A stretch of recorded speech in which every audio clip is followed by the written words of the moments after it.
मैं ना तो तुम्हारी महंगी भेंट से प्रसन्न होता हूं, न दिखावटी दान दलायुता से।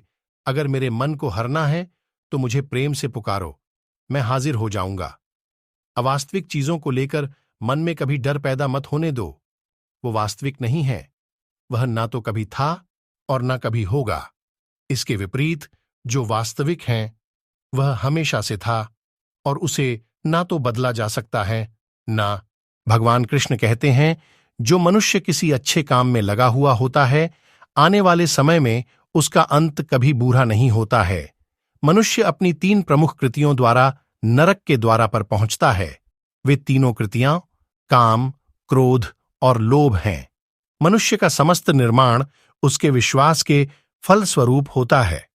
जैसा वह सोचता है उसी के अनुरूप वह बनता है। भगवान कृष्ण कहते हैं, जो मनुष्य किसी अच्छे काम में लगा हुआ होता है, आने वाले समय में उसका अंत कभी बुरा नहीं होता है। मनुष्य अपनी 3 प्रमुख कृतियों द्वारा नरक के द्वारा पर पहुंचता है। वे तीनों कृतियां काम, क्रोध और लोभ हैं। मनुष्य का समस्त निर्माण उसके विश्वास के फलस्वरूप होता है। जैसा वह सोचता है उसी के अनुरूप वह बनता है। कृष्ण जी कहते हैं, परिवर्तन इस संसार का नियम है। एक नजर में तुम असीम संपत्ति के मालिक बन सकते हो, दूसरी नजर में तुम दरिद्र बन सकते हो।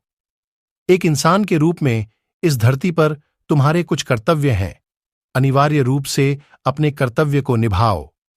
किसी से सच्चा प्रेम होना, शुद्धता और दिव्यता, जो कुछ भी हुआ है उसमें तेरा कोई योगदान नहीं है, इसलिए तुम्हारी सारी परेशानियां व्यर्थ हैं। हर चीज की शुरुआत मुझसे होती है और खत्म भी मुझ पर आकर ही होती है। इंद्रियों से मिलने वाला सुख सच्चा नहीं होता है। इंद्रियों का सुख पहले तुमको अमृत की मिठास देगा, लेकिन बाद